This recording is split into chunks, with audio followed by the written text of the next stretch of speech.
the business end of the World Super Touring Car Championship season, and it doesn't get more business than Alpha making a statement over Renault by hogging the first two rows of the grid, the first 4 slots on the grid, and Renault propping up the top 12.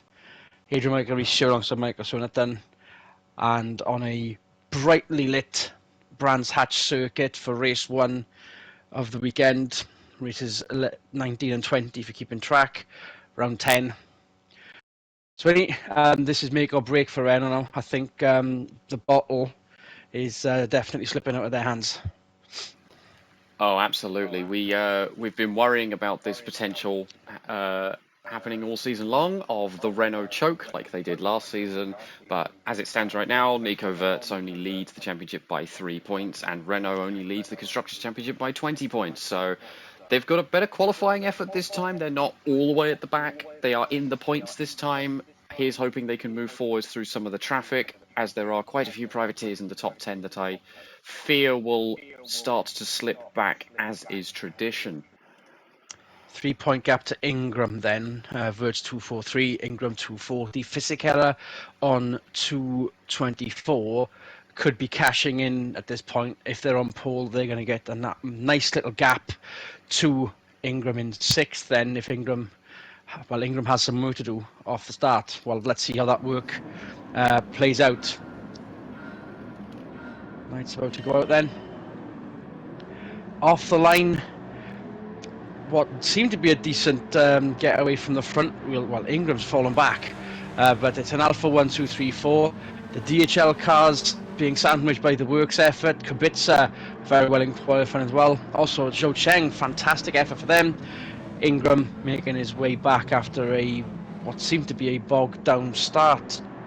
Not exactly a clean, but definitely not an accidental getaway from the entire 20 runners there, Swinny. No, absolutely not. That's to be expected at Brands Hatch, of course. We have the rear-wheel drive cars pip the fronties off the grid, and now they go around Surtees and onto the Grand Prix loop. This is where the Volvo will be able to stretch its legs a little bit on the way down to Hawthorns. See if Ingram can't make a few more spots up through this traffic. As we see Whitman trying to have a go on Dumas there for 3rd. That looks a bit hook, line, sinker. Thank you very much. Almost well rehearsed. Didn't see much of that in practice. Between the two Alphas, factory or privateer. Ingram on the inside for Sheen corner then on Kubica. That was a brave move. It's not really too wide territory through Even Sheen. braver. And he gets another one at Sterling's, but goes wide. There's your Rallycross Joker lap. The less said about that, the better. There's still space for it as well. Lap 1 complete then. He's gathered it all back up again, and he can get back up after Dumas. We see the works effort of Schneider as well. 9th at the start. Webber tackling Zhou Cheng. Fords didn't get the best of luck in qualifying as well. So Fisichella with a decent gap to Hartley. First time around here in that Alpha. Fitman and beat grip of Ingram then taking on Dumas, exit of the Druids hairpin. The outside into Graham Hill, but he gets the line done, takes a lot of exit curb, but does not track extend. Rather important, because Graham Hill will catch a lot of people out for track limits there. Now Ingram, being the local boy, knows this track better than anyone else. And as I said rather cheekily last race meeting, I've taught him well around here. You still got work to do. A fastest lap, well, it is the first flying lap. We're going to see who breaks that particular beam this time by. Fisichella with a standing start, best lap, first across the line, of course. Work to do for him. There's Ekstrom as well. Better showing from the tried and tested Volvo employee. Yeah, running well in the top 10. It's a bit scrabbly here for the last spots in the top 10. We just saw Webber sneak past Wirtz there, so Wirtz is now down to 10th, which isn't necessarily the worst place to be, but at the same time, you do want to be further up when you're thinking about a championship, but it is nice to see Ekstrom running well in the top 10. He's had several rounds this season that have been very forgettable for him. Him and his race engineer have just been chasing their tail on the setup of that car. Wobble on for Webber on the exit of paddock, but still facing in the right direction. Yeah, they've been doing that a lot all through practice and qualifying, just kicking the back end out a little bit through Paddock Hill there. Everyone just sort of calming down now and focusing on the racing line. Ingram, bit of a mission, and he has left the pack fending for themselves. He means business. Championship on the line. Championship approaching. Now, here's the underdogs for the season. The best news of all for the season. Cobham Motorsport 2 complete and utter rookie drivers. Turning a few heads, and Hardy confirmed as a works driver. Yep, his new ride is directly behind him there. Jason Thompson, who is going off to race a historic BMW E30 Group A car next year in the sister category that is the Touring Car Masters, that has several championships that it runs. Surprisingly underperforming factory Ford Focus is behind them, whilst the Tamiya Hondas cling onto their shirt tails. Yeah, this track's always been a bit of a mixed bag for Ford. They've quite often struggled with the twisty-turny nature of it, but then there was that one race a couple of seasons ago where Marcus Salo managed to win a race 2 quite handedly and comfortably, so not quite sure what to expect of Ford around here, as we saw Chen get a big wiggle on and nearly go into Bianchi there, but they keep the daylight between the cars. I was thinking that position was going to be resigned, but not without a fight then for Zhou, as Bianchi gets ahead behind Wirtz now. But this effort needs to be a bit more prominent than one place ahead of a privateer and yet another one of the underdogs of the season. Yeah, Wirtz still holding on to that 10th place nice and comfortably. He's not a million miles away from Ekstrom and Webber, so he might be able to make something of those two positions there. He might have to get a bit of a wriggle on, because I don't know how helpful Bianchi is going to be behind him, and we've seen the two Renaults have their own little civil war plenty of times this season. We're spotting Kubica further ahead, trying to get past Dumas. He had a slide on coming out of Westfield though, so that didn't happen. And now he's going to be under attack from Schneider. Dingledale and Sheen then. Into Sterling's. Use the banking of the corner to your advantage, keep it in third.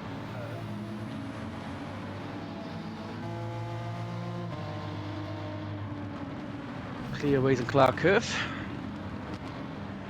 Be very careful not to understeer straight off the road, like I may have seen an Alfa Romeo 147 do rather recently around here. And here is Ingram on the sniff of a podium. Yeah, Wittmann looks like she's being held up by Hartley a little bit. She'll need to get around him pronto if she doesn't want Ingram to sneak past.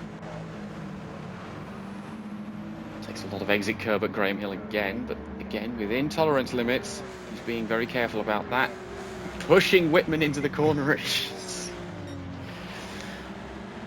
Face full of Viridian. Is he going to push her all the way down the straight, or is he just going to... Yeah, it looks like he's going to try some bump drafting, try and push the Alfa past the other Alfa into Hawthorne. There he goes. Wittmann must have known what was up, but given the circumstances, perhaps did not want that to happen.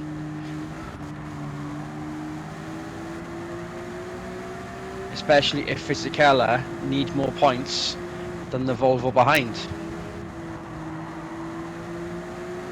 There is that to think about, of course, because Fisichella is definitely in this championship hunt. He's there. It's not a foregone conclusion just yet, just because there's a close gap between first and second. There is still a fairly close gap to third place as well. So maybe these two might want to think about playing rear gunner for the Red Baron in front. What this also means for what this also means for DHL as well is they've got an independence championship to think of as well for the team side of things, especially if Cobra have put their stake on it, put DHL to shame, no doubt. They want to stay where they are with Hartley in second, a brilliant second, and Duma a quite regular, consistent fifth, almost his average, you think.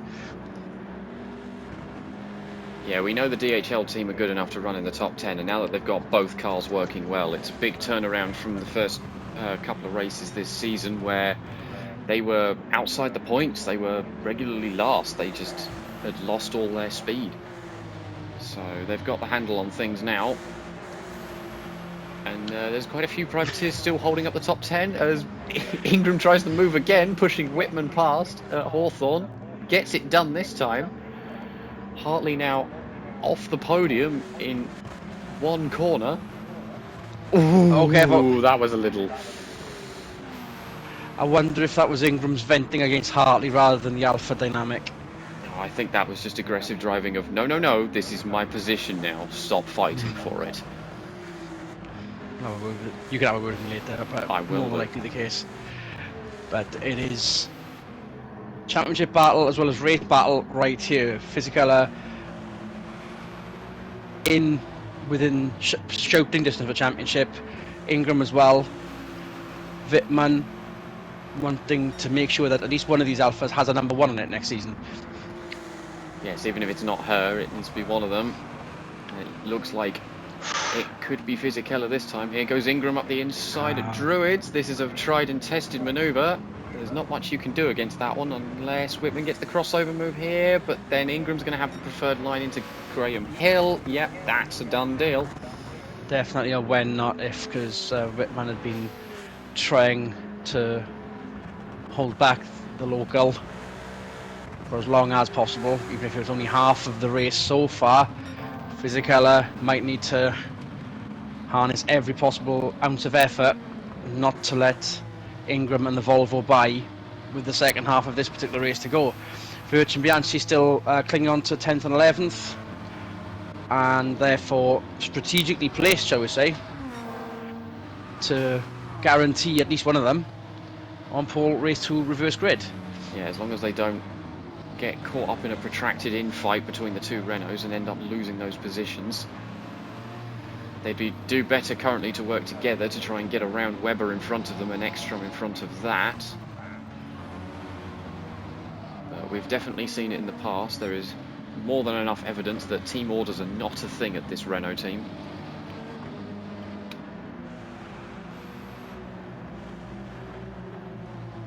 Through Clearways and Clark Curve they go. Three privateers now all next to each other in the top 10. Still holding on in there, which is very good going for them. We saw at Road Atlanta, for example, the two DHL Alphas qualify extremely well and then drop outside the top 10 incredibly quickly. And it's a very good run for Kubica as well, who's had a bit of a mediocre season, to say the least. Doesn't have that much points on the board for him or his team. Granted, it's only a single car team. European champion in the Works BMW in that particular championship. All the while, Schneider behind him confirmed parting ways with the world factory effort, but there is an American Works effort that she's actually spearheading as a driver, at least, with some kind of directorial input as well. Yes, so the American series, we will cover it as and when. Ditching the V8 category, sticking with just this Super Touring category, and BMW, Mazda, Alfa Romeo and Ford have all thrown their hats into the ring for American Super Touring honours, and Schneider will be leading the charge for BMW. So she's staying with BMW as a works driver, just moving set of tracks, as it were. As for the replacement in Schneider's car here, I think it's fairly obvious who it's going to be. They haven't confirmed it yet, but if it's not Kubica, I'd be amazed.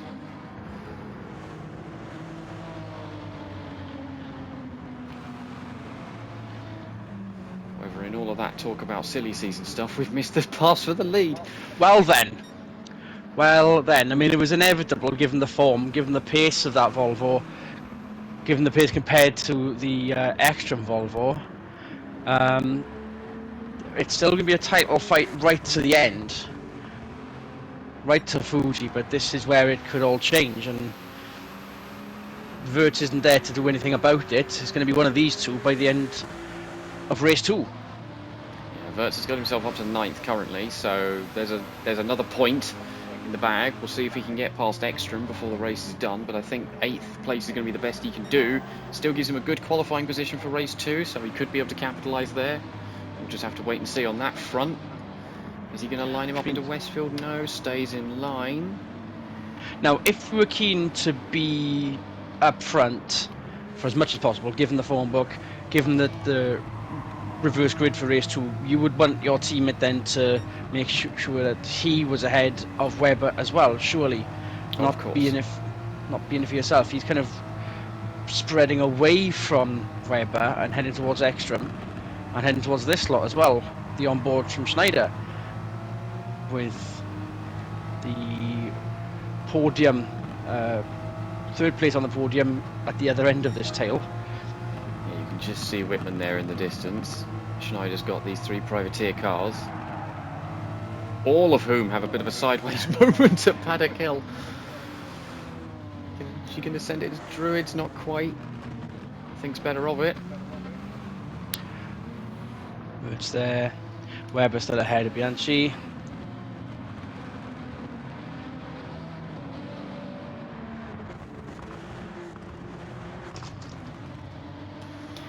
Everyone's just sort of calmed down at the minute, whether they need to cool their tyres or something else.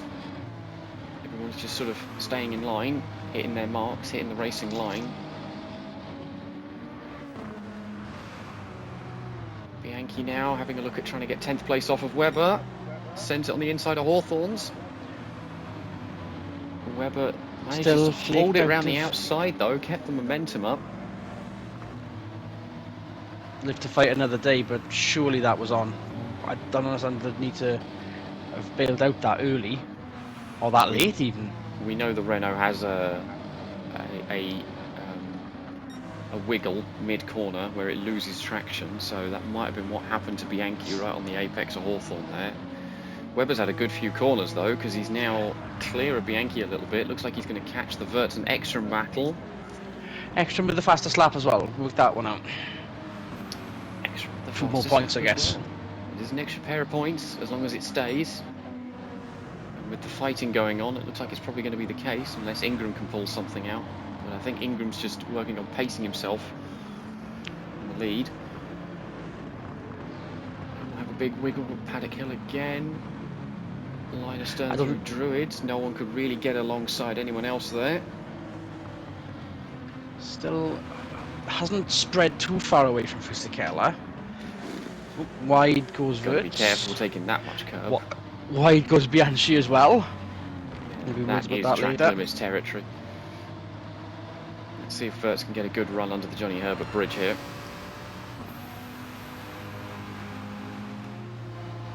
Let's see if Bianchi does the same. It's not too close to get the move done before Hawthorn. Closes in on the brakes, but not enough to get alongside. Down Portobello. And I hate to say it, Adrian, but I think you've commentators cursed Ekstrom's fastest lap because Thompson now has it somehow. Well then, I mean, 2 points is very much needed for Thompson. The Honda's nowhere to be seen in the top 15, so clinging on for dear life then. Yeah, Honda and Ford have definitely missed the mark with this one. And that's not race pace. I mean, if that should be a lot more consistent, and if it's meant to be this quick, it's obviously way too late to do anything about it. Either way, ooh, that was a big slide for Schneider. Tanks are getting lighter. Grip is. Tyres are getting worn. Grip. Meanwhile, everyone is still somehow in the same positions as they once were.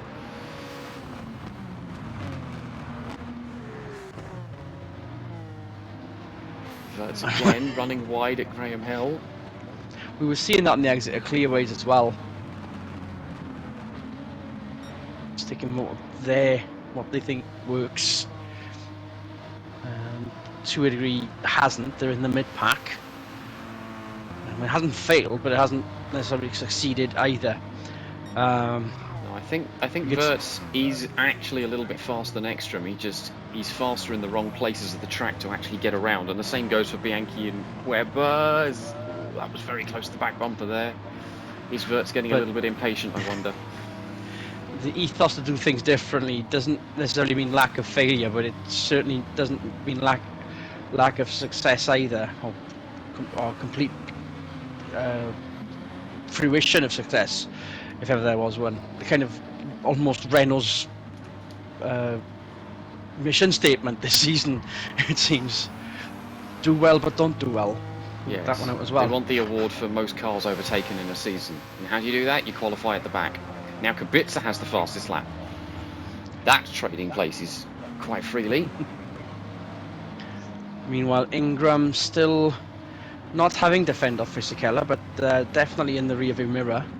Yeah, he hasn't pulled away, but he's comfortably in front. Can just pace himself and hit his marks and focus on braking points and turning points.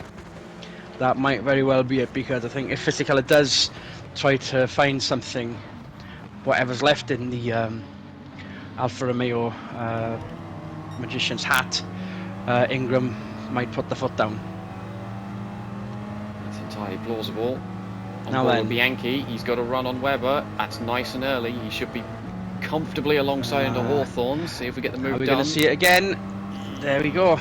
The BM has always been the best on its brakes out of any car in the grid. Lap and a half of goodness remaining, then Bianchi's chances of getting pole are starting to fade.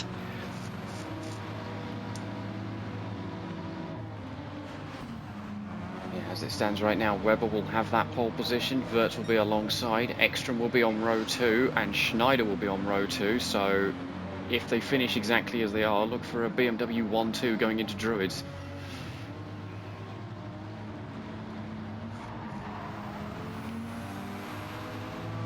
Final lap, everybody goes. Still all in the positions that they once were. I find this rather surprising. Who's going to have the big fire for race 2? Oh, they all do. All the rear wheel drives. We'll have to see what happens in the second race.